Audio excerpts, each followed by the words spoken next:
just, what was it, yesterday, Bitcoin Benito, or the day before? When did you come out with a video about strategy when Pulsechain comes out? If you don't own any, if you didn't sacrifice, you should, there's a whole strategy video that you have. When was that?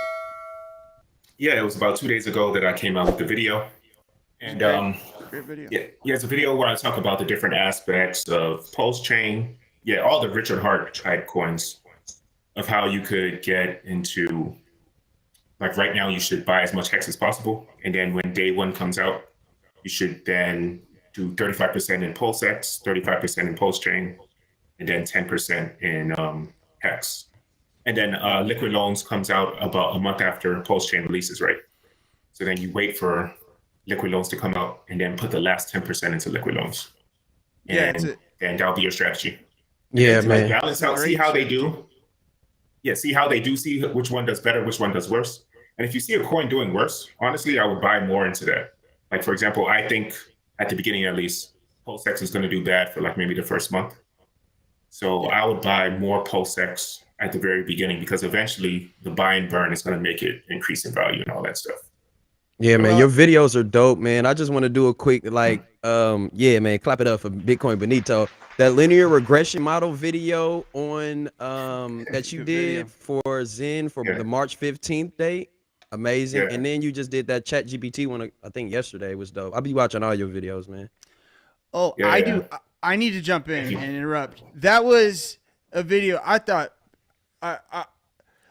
first off, in trying to figure out who we were going to have for guests, immediately I thought of Jesse, because I've learned a lot from his channel. Yeah. But Sproove was like, no, we need to get your channel, Luke. I said in addition. I didn't say no. I was like, yes to Jesse, but in addition. No. Yeah, you said we need to get Bitcoin Benito on. Yeah, because we need to have the guy who is the host of the greatest show in the history of YouTube. So we went out and got him. And we're gonna laugh at that one. I'd have to beg to differ on that one. Well, he's a self-proclaimed. That's what he says every show. No, I appreciate you guys for allowing me to come on the second best show ever. Yeah, there we go. Really appreciate you. Sure. I'll take that. But we're gonna get into the greatest innovations in tech and crypto history. All right, Bitcoin Benito, you are up for pick 4 of round 1. Yeah, so I would say that my pick is flash loans. And the reason why I say flash loans is because we're all in this crypto space. We've all spent our money. Like, imagine that someone called you late at night and you've been showing off like, oh, I'm rich. Like, imagine that's 2024, 2025. And you're finally about to redeem your 𝘰𝘰𝘯𝘦, and you're about to have like Xen is worth 100 times more than it is right now in 2023. And you're showing off to all your friends. You're like, yeah, I'm about to pop bottles. Let's go to the club. Ooh, it's awesome, right? And then you go to your wallet and you try to redeem your NFT, and you see that it cost you like $3,000 in gas just to do it, because, like, let's say that the bull market is happening. You're like, what the fuck am I going to do, right? Sorry, I don't know if I can curse here. So you're good. You're like, what can I do? But with flash loans, it allows you to do like multiple transactions in one. I guess, okay, let me look at the definition. It's a loan, meaning that the borrower doesn't have to put up any personal assets as a security. And you can immediately redeem it in an instantaneous transaction. So I can redeem my ZenFT, the Xen that's in the ZenFT. I can trade that Xen for Ethereum in that same transaction, and then I can use that Ethereum to pay to release my ZenFT back to me. So that means that I don't have to put any money in, but I'm able to get the value of the Xen out from that ZenFT. So if you want to bring it up real quick, Luke, I got a quick little Google little thing. So it just basically says flash loans are uncollateralized loans without borrowing limits, in which a user borrows funds and returns them in the same transaction. If the user can't repay the loan before the transaction is completed, a smart contract cancels the transaction and returns the money to the lender. So that's a great thing for Xen, especially. I can't wait till that comes out, but I mean, it's not like a thing. We're not able to get these things yet, so it really doesn't matter right now. But I was worried about that too. I actually disagree with the aspect of flash loans, only because I thought that if Zen is about game theory, then that should be a part of the game theory of you knowing that you keeping a stack in the background, because you know that you're eventually going to have to claim these different things, and then that'll be just buy pressure for anybody who did that, and basically depletes their mint after 7 days, if they are unable to claim it. I thought that would be good for the game theory. Yeah, but people are greedy generally. So if you have an extra sure. $3,000 lying around, you're like, I'd rather spend it now than use it as gas to release my NFT. So for sure, you know how it is. Yeah, that's a good one. Good one. All right. Well, guess what? It snakes back. So Bitcoin Benito, you are up again for round 2, pick number 5. I would say DAOs, Decentralized Autonomous Organizations. So these are organizations that are autonomous, like it says, and you get paid in a crypto, and you have voting rights. You and a couple of people have voting rights to allow, like, let's say that your DAO creates NFTs. You get to choose in a voting block which NFT you're going to release to the public and which ones you're not. And then once you release those NFTs to the public, you can get like a percentage of the trading fees that happens with that NFT. And everything is done in a decentralized, everything is done in an autonomous way through voting systems. And you can throw in some veto powers here and there if you want to decide that someone is a president or someone is a secretary. But generally, it's supposed to work where everybody has equal voting power, or at least their voting power is based on how much specific crypto that you use in the DAO. And then no one can cheat anyone. No one can randomly change the rules without anyone else knowing. Because it's decentralized, everyone knows the rules. So I think that a lot of companies are going to start implementing these DAOs. And it's easy to start these companies up because you can spread the risk around. You can ask people to join, and you don't have to put up the money yourself too. So I've never understood DAOs, but thanks for breaking that down. Yeah. Yeah, I think DAOs are no important. problem. But then I think that we're going to start seeing like where restaurants actually bring in robots that'll talk to you, take your order, that's able to interact. And I think that this is where the world is going to take a change now. It's kind of crazy, kind of scary. Yeah. Yeah, I don't know Yeah, about how I feel. Go ahead. Yeah. At first, I thought that it was going to take over, like, can you hear me? Mm-hmm. Yeah. Yeah. At first, I thought it was going to take over, like, remedial jobs, like cleaning stuff, or like washing your car. I mean, I guess it already washes your car, but like cleaning your house, washing your car, moving boxes here back and forth. But actually, ChatGPT it can do software development. It can write Jira prompts. It can write letters. It can do, like, I guess, higher level stuff. It can write stories. It can write songs. So it's actually attacking the white collar jobs faster than it's attacking the blue collar jobs too. That's the shocking part of it. A few years ago, I don't really like getting political at all, but this was a political thing. A few years ago, there was some change in how the United States was going to regulate energy and coal.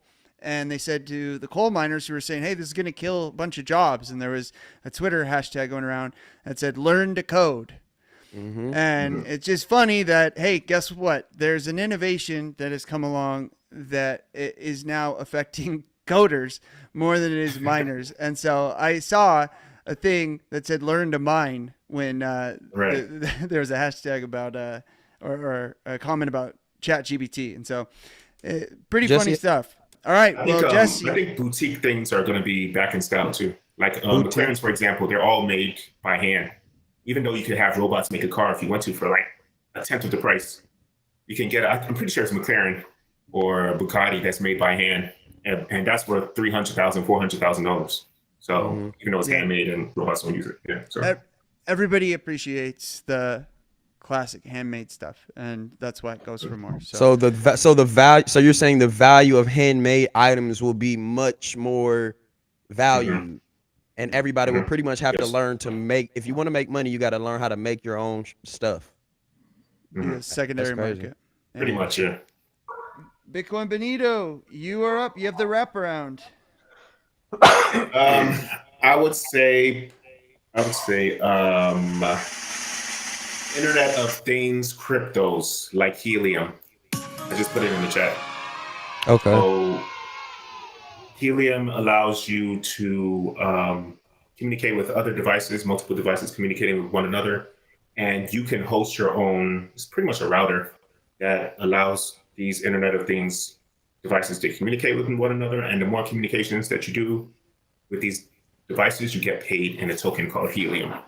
And this can like grow in the future. Like, let's say that you own a business, you can, it's like you can almost connect it to 𝘰𝘰𝘯𝘦, where like you can have QR codes that are attached to the beer bottles that are coming inside of your bar or something. And then you automatically get a notification that, okay, I have 1,000 beer packages that came today. And no one can cheat the system. No one can steal from you because along with 𝘰𝘰𝘯𝘦 and Helium, with the Internet of Things that's connected to the tags or the QR codes that's attached to those beer bottles, and you know exactly how much you have. Or even like stuff like, you know, those bikes that are in cities that you can drive, like you could just walk up to the bike and and just ride them. Yeah, you can do that. You can control these bikes without even necessarily having to have a dedicated person following or keeping track of those bikes. You can just attach GPSs to those bikes and then have sensors around the city that will pay you in the Helium token to keep track of these bikes. So it's almost like a DAO mixed with data tracking, mixed with logistic goal tracking all together. And it's all done in a decentralized way. Didn't they just go 5G? Didn't they just get their 5G integrated into? Yeah, they just seen that. came out with a 5G version. Yeah. This is the thing about Guess so. crypto.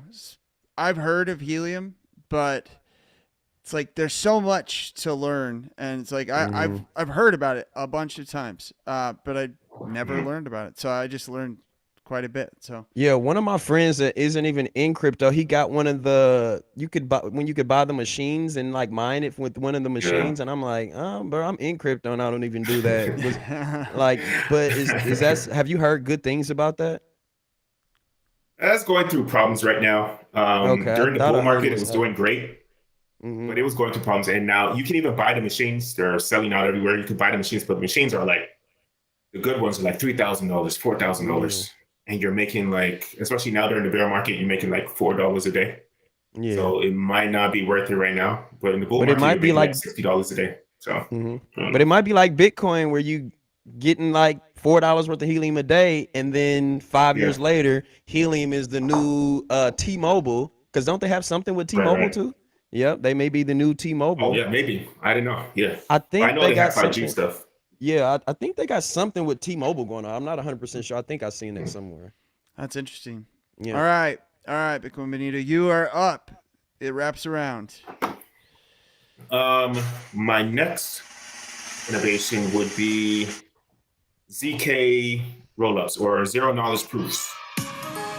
Zero knowledge proofs is a method in which one party, the prover, can prove to another party, the verifier, that a given statement is true, while the prover avoids conveying any additional information apart from the fact that the statement is indeed true.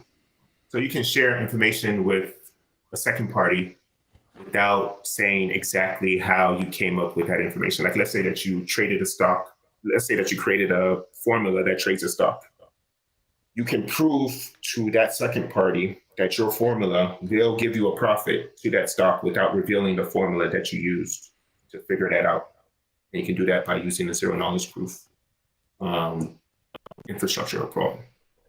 And of course, like you do it with ZK rollups are really cool. They're very complex. I tried to read into it and I was like, I don't understand any of this super complex math, like calculus 3 or whatever. But it's really cool though if you read into it. The math that you did on that video, I know it wasn't, to the level of zero knowledge proofs, but I know not as much as you, but I know a bit about I felt like that was something that came easy to me in school, and Yeah. it was such a great video. It was basically Thank you. when's the bottom of Xen gonna be, and Yeah. you went deep into the math side of it to prove Mhm. why you came up with a theory of whatever 60 days from now, or anyways, Yeah. it was a great video. So I did a Yeah, it's great, but a lot of Go people ahead. came back to me and was like, this will work, but the problem is that, or I guess it's a good problem. He's coming out with staking NFTs, and he's also coming out with what you call it, the Xen Layer 1, the X1. Yeah. the test network. So all of these things are coming out, and then Phoenix is coming out too. So all of these things push the price back up. So if he didn't come out with these new innovations, then it would have bottomed out in March. But now, I'm not really sure when it's coming out. yeah, But I it's gonna did. bottom out. I mean, Go ahead, Sprue. Oh, I was just gonna say I did. I just did some simple TA analysis of Xen. And I mean, I just found the range of when the bottom is gonna happen, and it was like February 15th to April 14th, so it was right in that range. I just found a slight range Yeah. just with basic TA analysis, and it's pretty. I like the. You made me think a little bit more from a mathematical, because I'm really good. I Mathematical. actually taught myself calculus because I didn't understand my professor. nice. Nice. And I really liked that. It was a very educated guess. Yeah. We'll see what happens. We'll see. Yeah. Very Oh, good. and one more thing, Luke, if you can bring me back up, I did find a document about helium in T-Mobile. It just says T-Mobile allows Helium mobile crypto carrier to ride its 5G network. So that's how they actually got the 5G network, is because they were able to use T-Mobile's things. So yeah, that was Oh, just a nice. Okay. quick little thing just to Nice. Yeah. Very good. All right. Would you say that it's safe to put your seed phrase in a safety deposit box at a bank? You could if you use hidden passphrases. I wouldn't worry one bit about that. Okay. But if you're not using hidden passphrases and your seed phrase literally just gives somebody access to all your money, Mhm. no, because the Okay. bank has keys Okay. to those boxes too. You know. yeah. If you Yeah. if you were going to, I've heard this, and I think it's good advice. If you were going to do it, you just do 2 or 3 different, so they only get a third. Yeah. It's more, Split it's it in more half. to do. Yeah. Yeah, split it in half at least. But Mm. but again, that is an answer that is 1/100th as good as doing Hidden what seed- Jesse said. hidden seed passphrase. phrase, yeah. Mhm. Passphrase, yeah. All right, Bitcoin Benito, you are up with the, what do they call it, Mr. Irrelevant in the NFL draft. The guy who gets taken last Yes. is called Mr. Irrelevant. Kicker. So yeah, the kicker. Kicker, the punter. I would say Dogecoin. Dogecoin would be the innovation. Now, most people look at Dogecoin, they say that it's stupid, it doesn't do anything, it's worthless. In fact, it was created to be a joke. But that's the point. Dogecoin was created to be a joke, and sometimes things are popular just because they're popular, like Paris Hilton or Kim Kardashian. They're all billionaires, but they're popular because of just attention. And in fact, if you were to ask anybody on the street, what cryptocurrencies do you know? Like 90% of them will say either Bitcoin or Dogecoin, and they probably don't know anything else. So its popularity is allowing people to get into the space, even if they don't know exactly what it does or what exactly crypto is. The more people that get into the crypto space, the higher the value of all of our cryptocurrencies will become. So I think it's definitely a positive.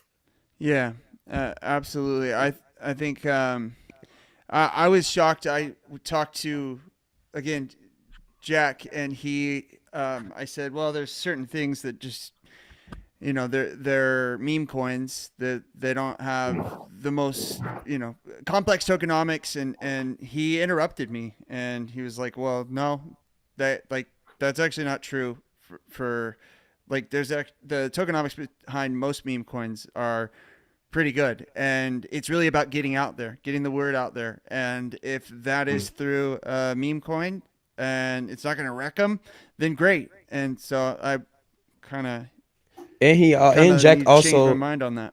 Go ahead. Jack also says something about how memes create they're meant to create community, and I like that.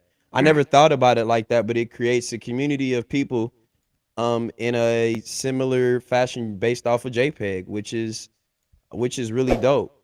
I never thought about it like that. But for you to build on top of that and do other things, the point of it is to build the community, then do other things from that. And that's what Dogecoin kind of failed. Oh, I guess not, because it's Dogechain now. So there were Yeah, I heard about that. There's Dogechain, so it's actually being there's useful Dogechain. now. So Yeah. that was Doge did what it was set out to do. Other things got built.